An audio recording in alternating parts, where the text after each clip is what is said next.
इन काफिरों से कहो कि भला देखो तो, अगर अल्लाह तुम्हारे कान और आंखें छीन ले और तुम्हारे दिलों पर मोहर लगा दे तो अल्लाह के सिवा कौन सा माबूद है जो तुम्हें ये नेमतें फिर बख्शे।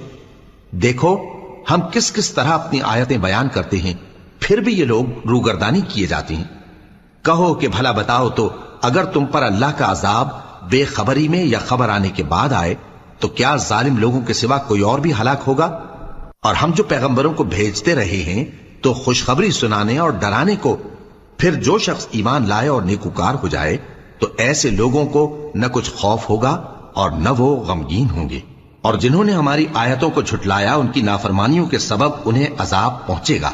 कह दो कि मैं तुमसे ये नहीं कहता कि मेरे पास अल्लाह ताला के खजाने हैं, और न ये कि मैं गैब जानता हूं, और न तुमसे ये कहता हूं कि मैं फरिश्ता हूं। मैं तो सिर्फ उस हुक्म पर चलता हूं जो मुझे अल्लाह की तरफ से आता है। कह दो कि भला अंधा और आंख वाला